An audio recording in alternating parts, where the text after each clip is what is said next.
Hi, I'm Richard Karn, and you may have seen me on TV talking about the world's #1 expandable garden hose. Well, the brand new Pocket Hose Copperhead with Pocket Pivot is here, and it's a total game changer. Old-fashioned hoses get kinks and creases at the spigot, but the Copperhead's Pocket Pivot swivels 360 degrees for full water flow and freedom to water with ease all around your home. When you're all done, this rust-proof anti-burst hose shrinks back down to pocket size for effortless handling and tidy storage. Plus, your super light and ultra-durable Pocket Hose Copperhead is backed with a 10-year warranty. What could be better than that? I'll tell you what, an exciting exclusive offer just for you. For a limited time, you can get a free Pocket Pivot and their 10-pattern sprayer with the purchase of any size Copperhead hose. Just text WATER to 64,000. That's WATER to 64,000 for your 2 free gifts with purchase. WATER to 64,000. By texting 64,000, you agree to receive recurring automated marketing messages from Pocket Hose. Message and data rates may apply. No purchase required. Terms apply. Available at pockethose.com/terms.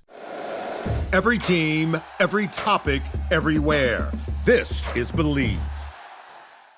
What's up, family? Jared the Bossman here. You're tuned into the Bossman Show on AM 1010, AM 1430, 1055 The King. Check The King out at 105theking.com and the Bossman Show at bossmanshow.com. Hit me up on Instagram, The Bossman Show, Twitter at Bossman Show, and Facebook, Bossman Show. It's the Bossman on your radio. Listen to the Bossman Show with your host, JR, Saturdays at 9 a.m. right here on AM 1010, The King. What's up, good people? BetOnline is your #1 source for all your betting needs. The latest odds, lines, and matchup reports for baseball, boxing, golf, and more. BetOnline continues to be the fastest and easiest way to place your wagers, including live betting and your favorite casino and card games available to play right from your phone. Head to the website or use your mobile device to sign up today and get in on the action. Remember to use your promo code BELIEVE, BLEAV, for your 50% welcome bonus on your first deposit. BetOnline, where the game starts. BS3 Network, changing the way you watch TV. Yes, BS3 Network, changing the way you watch TV, covering content and hot topics from A to Z, sports, music, society and culture, movie reviews, you name it, we have it. Check it out on bs3network.com or check us out on Roku, BS3 TV on Roku, as well as check out your favorite podcast on all podcast platforms or Spreaker.com/BS3 Network. You are now tuned to BS3 Network.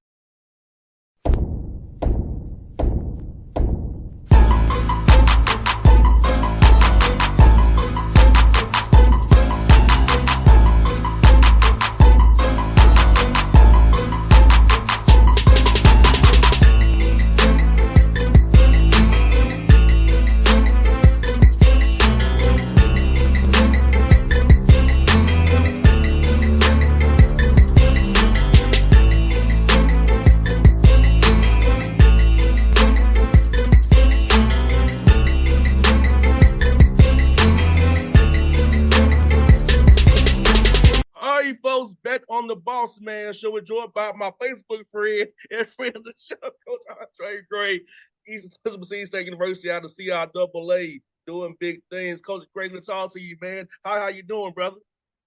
Boss man, thank you for having me, man. I'm excited. Got a really, really good group of players up here, so I'm bouncing off the walls and ready to start competing.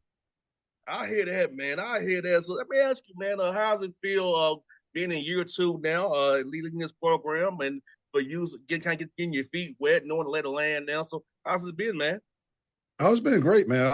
ECSU is a really, really good spot, man. I'll be totally honest. Everybody know me as Mr. North Carolina because I've worked in this state for so long, and 26 years now. It's year 26 in the state of North Carolina. But I didn't know a ton about the school prior to coming up here. Had a chance to talk with the chancellor, Carrie Dixon, about the opportunity, and to be totally transparent, that's what made me do it. Her vision for the program, she seems to be really driven for student success, and that's something that I can relate to and connect with. And And so I was super excited when she told me about the opportunity. And then James DeBose, the AD, we actually crossed paths at Winston-Salem State prior to this. And his vision for the program and wanting us to try to put the school on the map got me excited about it. So I'm fired that they gave me an opportunity, and we're going to try to do right. Now, for you, what's been the biggest difference for you from year one to year two? I know it's usually at year trying to figure things out, let it land. So how's it been going from year one to year two, man, and just trying to figure things out, man, for you, how the program has grown in your opinion? Yeah, year one was crazy because I came in here. I replaced a Hall of Famer here. I replaced a guy named Sean Walker, who was a phenomenal coach, phenomenal player here. He laid a really good foundation for the players that was returning. The hardest thing year one was trying to make sure everybody understood that now that I'm here and we bringing in some new guys or whatever, that we all one program. I try to make sure I beat across the head that, hey, this is you all my guys. I'm gonna protect you all, love you all, just like I recruited you. Or I don't care who recruited you. We're going to try to play the guys who are going to give us the best chance to win. And whether you play or don't play, I'm going to treat everybody the same. And that was probably the biggest challenge last year, trying to get them all united and on one page. We did have a fairly successful year, not up to our standards, but, I think we showed that we're going to be a force to be reckoned with in the future. For year two, it's a little bit different now because you have some guys I inherited, some guys that I brought in year one, and now we got some guys that we brought in year two, and trying to mesh those personalities is going to be our challenge. Is getting everybody on the same page, and if we're able to accomplish that, if we get everybody locked in and playing together and buying into what the greater good, we in for a special season, in my opinion.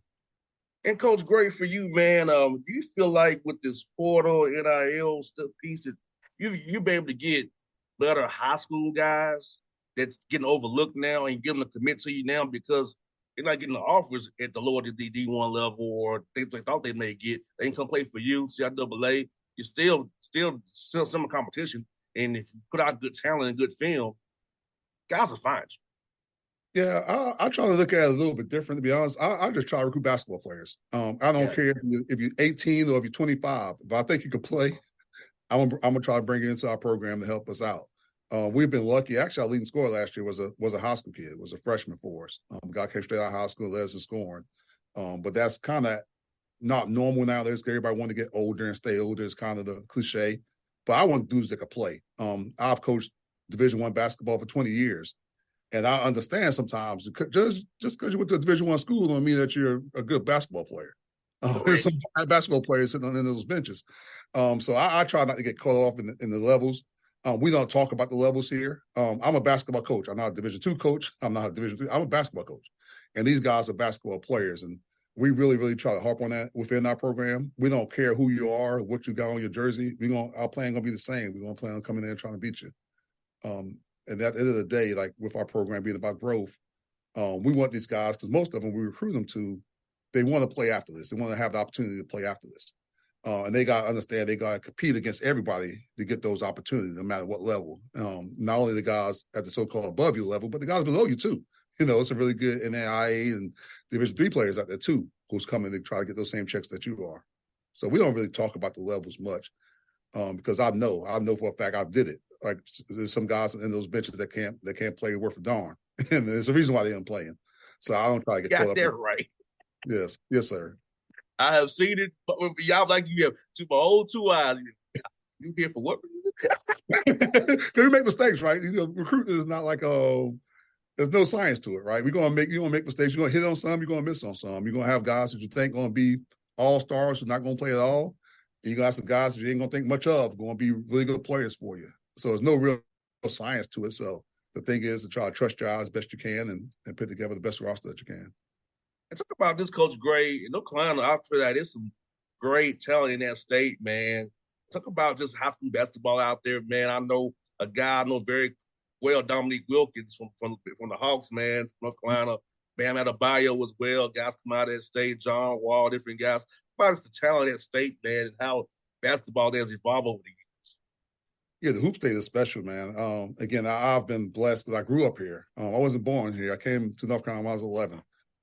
But I've been a part of the hoop state culture for 40 years now. So I got to see a ton of really, really good players. And a lot of people might not even know Dominique's from North Carolina. Most people, I think, affiliate him with Georgia. But from Michael Jordan to Brad Daugherty and some of these guys, John Wall and C.J. Leslie and Chris Paul and Steph Curry. It's always been really, really good players in here. And part of the trick for me, in my experiences, is I've really built a rep on trying to find the so-called hidden gems. The big cities are loaded with talent, like you said, the Charlottes, the Raleigh, the Greensboros are loaded with talent. But what you'll find is some of these small towns are really talented. Like Bam is from a little town in eastern North Carolina that nobody probably even heard of. You talk about the Kinston area where they had 5 or 6, maybe even more NBA players come out of the little town in Kinston, North Carolina. So there's a ton of players in some of these small towns throughout the state as well. Hey, Coach, great for you. I know what you're looking for on the court, but off the court, we're trying to find it in a young man off the court, or his intangibles, character-wise, that fits into your program, into your vision for what you see that has been an ECSU Viking. Now, the biggest thing to me is, it may sound corny, but I want good people around me. I talk a lot to our guys about my energy. I'm real careful about who I allow in my personal space. I want dudes that bring good energy. You always have the positive. You're going to have good days and bad days, but if you start messing with my energy, I can't be around you. I'm not big on having 8,000 rules. The more rules you have, the more you got to enforce those rules. So what we do, we kind of establish our core with our guys. We give them 3 things, man. Go to class. Part of your deal is you got to go to class, because my job is to help you get a degree and learn habits, who's going to lead you after this. So you have to go to class. You're going to be part of our program. That's the number one thing. And we provide you an opportunity. Only 7% of high school players get to move on to play in college at any level, not Division I, Division II, NAIA, Division III, everything. That's included. 7% of high school guys get to go on and play in college. So with that comes a responsibility, right? So we give you a chance to go to college. So you got to do your part, but make sure you get an education with it. The second thing we talk about is being respectful to women. I can't tolerate it. It's something personal to me. Like if you one of those dudes like to hit on girls or beat on girls, or be disrespectful to women, I'm not going to have you around me. And that's for me personally and for this university, because we talked about a little while ago, our chancellor is actually a woman. And a lot of our leadership on our campus is women. So if you're one of those guys who are disrespectful towards women, you're not going to do well here. And that's just the reality of our university, because we have so many women that's at the top seats of our program. And the last thing is that don't break the law. The law is different in different states. With this team, we was talking about as a group yesterday. I think I got guys from 10 different states on our roster. And the law in one state is different from the law in another one. I'm not going to be on the news because you do something silly. If you're unsure what the law is, ask somebody who's from here. And those are kind of the rules to our program. So if you can follow those 3 things, you're going to be okay. But if you start messing with my energy, you're not going to class, I'm not going to play you. I'm not going to play you at all, because I'm not going to be able to trust you. If I can't trust you to go to class, how am I going to be able to trust you the last 5 seconds of a game I need to win to do the right thing? Does that make sense to you? So that's how it does. And we try to, we just, our whole thing, just try to get really good people. And through that process, I really try to, I won't take somebody that I haven't, if I didn't know the guy directly, I won't take somebody, I don't know their people around them, because I want to know about the character. I'll try to use people that I trust on the inside who want to tell me the truth, because nobody's perfect, right? We all have our demons. We all have our flaws. And so I'm not expecting perfect people, but I want to know what demons I'm chasing, what demons I need to help them with. And Coach, you said something that hit me home, because I tell people around me, don't zap my energy. Don't kill my vibe, please. Because I'm a high energy guy, man. I'm a positive guy, man, and I don't do well with negativity around me. So if you got that negativity, I don't need you around me, because I'm trying to promote something different. I'm trying to be positive and fight the good fight the way I gotta fight it. Because being an independent Black dude in the media ain't easy. But I got off on my head. But I don't need you to bring me down anymore. You know what I'm saying? Yes, sir. Yes, sir. They used to be the Black man, period. Yeah. So say I feel you, and that's my thing. You can't mess my energy, man. Like I'm not gonna, because like you, I'm a positive thinking dude. Ever since I stepped foot on campus to our team, we talked about winning the whole thing. And when I first got here, they kind of look at me, like win the whole thing. What? Like win the national championship? That's the goal. Like if they're gonna keep scoring, we're gonna try to win the whole freaking thing. And that's the way we say it within our program. And did we accomplish that? No, last year, no. But that ain't gonna change our goal again this year. We're gonna try to win every freaking game. We're gonna try to win the whole thing. That's the plan. Now, is it going to work out that way? Nobody knows, but that's what we're shooting for every time we go out there. And you know what? Good about the South Double too, man. You all have some heck of a road places to go play at. You have to be tough. You have to band the vibe. That's the one thing about being Tennessee State that I missed, that we didn't get the experience on the road per se, because I'm like, y'all some lames. But see how Double A then see you experience up and down the coast there, man, where you play at the Virginia and the Carolinas, man. So I'll talk about that, man, and how you tough playing that league and win on the road and see how they'll play. Man, this league is unbelievable. It's unbelievably tough. And I know every coach in the country going to say that about their league, but when I took over this program last year, when I got in the league, every returning coach in the league had won the league before. So all those dudes has won championships prior to that year. Everyone that returned has won a championship before. Of the 4 new guys, is myself, Chucky Brown at St. Augs, Breon Dunlap down at Claflin, and Coach Armstrong up at Lincoln. Of those 3 guys, Coach Dunlap has won championships up at Harris Stowe. Coach Brown was a really successful coach in the high school level and played at NC State and played in the NBA. And then Coach Armstrong was a very successful coach and actually coached in the championship game last year. So it's some dudes from the coaching ranks in this conference. So every day is like a chess match. And you got to make sure you prepare for that. And beyond that, you talk about the atmosphere. And this is how I kind of sell it to our guys. Again, most of my experiences, of course, is on the PWI side. And sometimes we recruiting guys from the junior college and the transfer markets. And the way I explain it to them, when you go to your game for example, at UNC Greensboro, I'll just speak it out, not bad, but at UNC Greensboro, across from the bench are the donors. So on the floor, across from the bench, that's the people that give money. That's the people that come pay their money for those nice, pretty seats. And to see out of the way, that ain't no donors sitting over there just want to be entertained. Those are your peers. So every night, the voices you hear on the court are your peers. And your peers know you. So they're going to be talking to you and talking about you in a different kind of way than you probably used to. But that also make it fun as a competitor, right? Like if you're really, really a competitor, you kind of get off by that. You kind of get excited by that, the voices, and you hear them. And like I remember my first year at Winston State. I coached at Winston State a few years ago. And one of our first plays, one of our dudes hit a 3. And he was running back down the court. And the students was giving them 5 running down the court on the sideline. And it was like, what the devil's going on here? It was exciting. Like, oh, man, can you imagine playing in those kinds of environments where you got your people, your peers that close to the floor all the time? But so I love it. I think it's some of the best environments in college basketball, some of the most competitive environments in college basketball. It gets me excited every time we're getting ready to play a game. And I think our guys feed off the energy as well. Because with the good come the bad as well. Your skin got to be a little thicker. Because you're going to hear some stuff you probably don't want to hear either, too. But that's part of it. And that's part of life, right? You got to learn to deal with that adversity. Now, that's why I love the gym South Double because Tennessee State, unfortunately, the crowd ain't on top of it. So we can have that it was kind of big. We didn't have that luxury. They up in the bleachers and the band, so it's like you can't touch them. It's like they can you hear them, but you can't touch them. But I feel that's why I wish we had a little bit different, like you all had in South Double because I would love to be able to hit one of my corner threes and dap up my homeboy.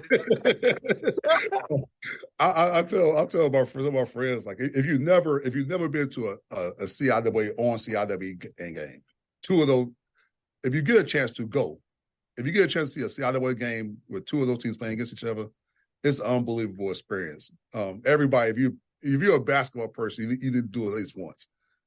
Yes, and I hated the show I moved to Baltimore because my birthday week is the week of CIAA. All right. So I was being strong and having a blast. My birthday week, I'll take off my week from covering the NBA. I'll enjoy my birthday, and I was like, yeah. But Baltimore a little bit tougher for me to get there now because of I got to book a flight and I can't just drive stay at my homeboy house no more. Now, the city did a great job with it. I'll tell you what, Baltimore did a wonderful job with it. That was my first time experiencing it last year. And like you, I'm a hoop state now, so I'm thinking, oh, man, it's left out Charlotte. But the city of Baltimore did a great job with it last year. I was really impressed with the venue. The city seemed to embrace the tournament. I think it's going to grow. I think it's going to be a really, really good deal. I'm going forward up there. That coach great for you, man. Let me ask you this, man. Leading a lot of young black males, man. I know my dad's a coach. I'm a son of a coach. And, how does it feel, man, knowing you get to mold young black males, 18 and 24, to have a lifetime relationship with these guys after you help them through that formative years of, becoming a man, leaving the childhood, becoming a man. So how's that, man, knowing that, having that banner on you that John, that you're helping these young men become better black men once they leave your university? Yeah, that's what drove me into this profession, to be honest. I'm a teacher by nature. When I decided I wasn't good enough to be a pro, I wanted to teach. My ultimate goal at first was to go back home to my community where I was at, where a lot of black boys don't go to college, period, from down there. And when I was in college, when I decided I wanted to do it myself, I wanted to teach and go back home and help pull some of them guys like me out of that community, give them a chance to let them think that they could leave and go to college as well. So my background has always been a teacher. I always thought of myself as a teacher. I still do. I think of myself as a teacher, not as necessarily a basketball coach. And the second part, I have a mentoring spirit. I'm one of those people who always have people who are attracted to me, to being around me. Some people say I tell great stories. I'm a little silly, a little goofy, but I've always had people that always want to be around me. So I always had a mentoring spirit. And once I got into the business, it was two things I realized really quick. First, I could change some of these dudes' life by getting them to school and giving them a chance to go to school. If it wasn't for sports, I probably wouldn't have went to college. I'll tell you, more than likely, I wouldn't have went to college if it wasn't for Same sports. here. So I respect that part of it. And I take that part very seriously when I'm recruiting. And then the second thing is I want to help those dudes prosper through life, because life is going to be hard, especially when you look like the way we do. You got so much stuff coming at you, so many things coming at you, so much information coming at you. And we got to help mentor these guys on how to manage it in the right way. I always said before I became a head coach, I'm probably the only coach in the country who, at that point, never been a head coach at this level that have a coaching tree. I have right now, even still, I have current Division I head coaches who call me asking for advice on some things going on with the staff, with their players, which is kind of wild because I never been a head coach at that level. But I've always tried to grab young guys. I always try to grab young coaches and grab dudes that played. And I'll tell them, right, like, man, you need to think about getting into coaching. I think you got a good spirit for it. Because that's what happened to me. Somebody said them words to me, and that's what took me to college. So I'll take that part of it extremely serious. The teaching part and the mentoring part is what it's all about. Because you want those calls. Like, I get so doggone excited when these guys call me, hey, coach, I got 2 jobs on the table. Which one should I take? Hey, coach, I got my second child on the way. If you come down, and I'm getting married this summer, would you come to the wedding? That's stuff that gets me so excited, and seeing some of these guys grow.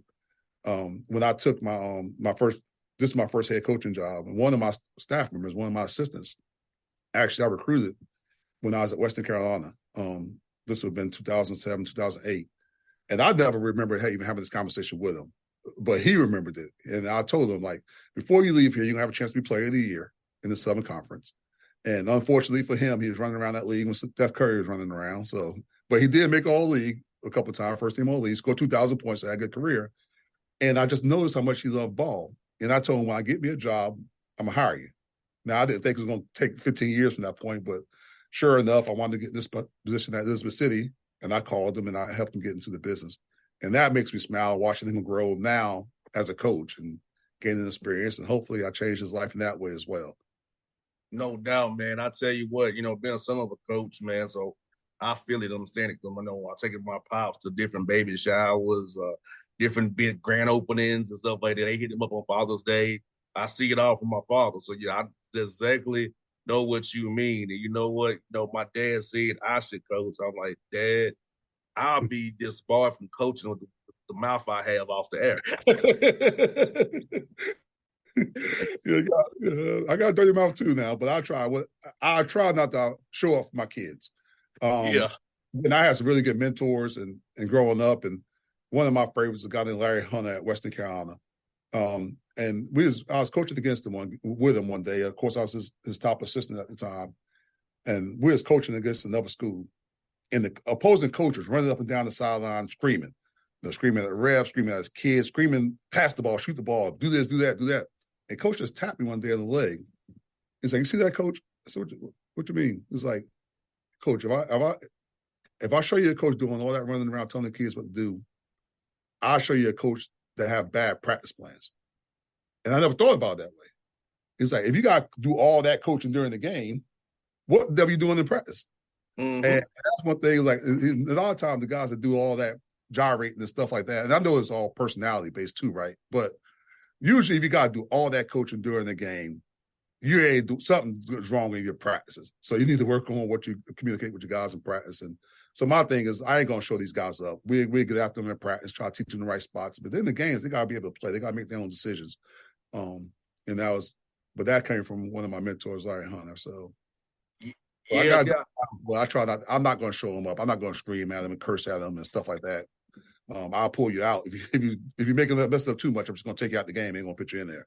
I'm not about to have a heart attack messing with you. No doubt. I just know if I had to try to teach you some multiple times, that's one of my pet peeves, Coach Gray. If I tell you, this is my interest to tell you this. I done told you twice.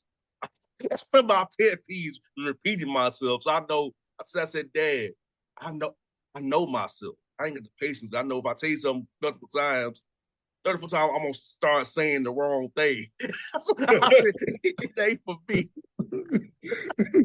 I know myself. I said, the radio, I don't lose no games on the radio.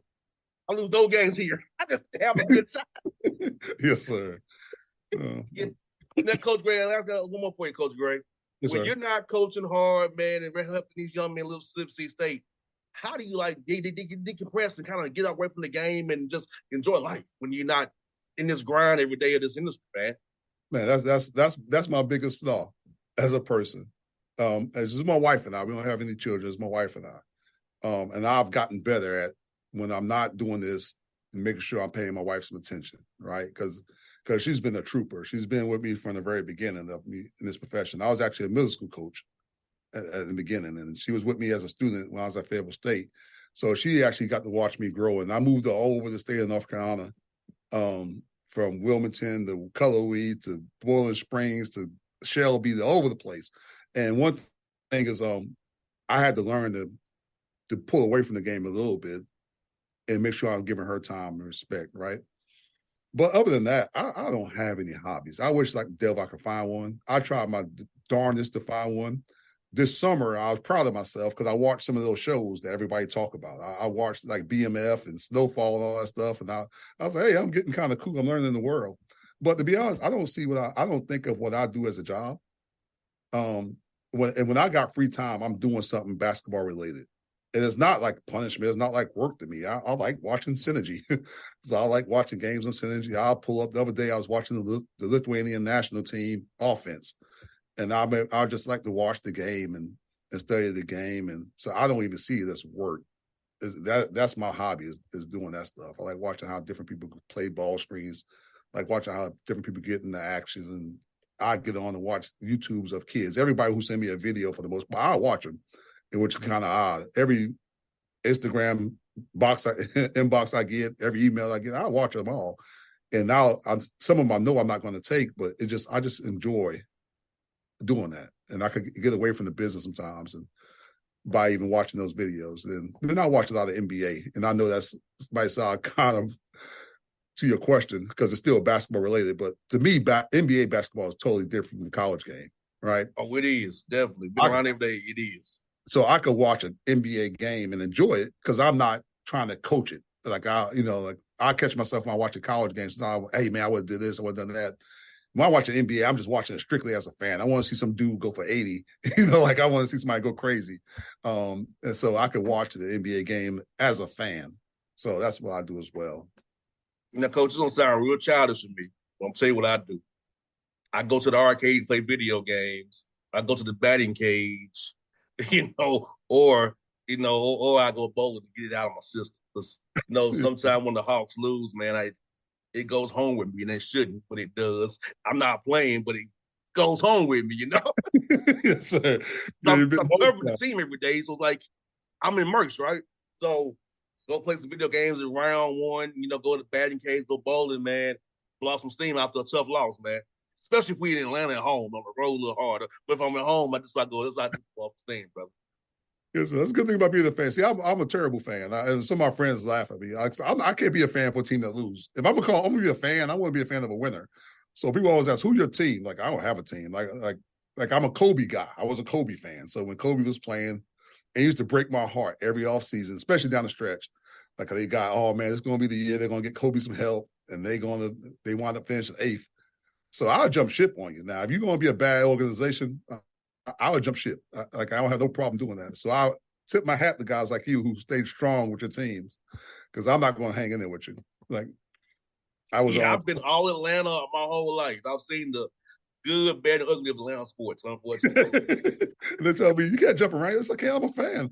I could be a fan. Like, I'm not about to pull for no bad team. I give them a couple of years, and I'm going to go. Now, Coach, I'm going to tell you, my worst experience as a fan and as a worker was the Super Bowl. I was in Houston for the Super Bowl when the Falcons blew it. Yes, sir. That was the worst trip back to Atlanta ever. The quietest trip ever. Because Super Bowl, you don't leave right away. Yes, sir. You stay overnight. So you got to endure that overnight, then get on the bus that Monday morning and fly into Atlanta. It was the worst trip ever. I dreamed about that game for weeks. I couldn't my. Oh man, it was a struggle, Coach. And I'm over it now, but back then in the 17, man, it was rough on me. Yeah, that's what I thought, man. I'm not gonna. Again, my energy, right? I can't pull for a bad team. I can't do it. I can't do it. Yes, sir. Yes, sir. Well, Coach, great, man. I'll tell you what, man. It was fun to get to the show finally, man. It was fun to chat with you, my brother. Like I said, if you have anything you need from me, man, let me know, man. I'm in your corner, my brother. And so, you got my number there. Anything you need is hit me up, brother. I got you, man. Yes, sir. Thank you so much for having me on. You did a great job. Coach. It was fun, man. All right, thank you. All right.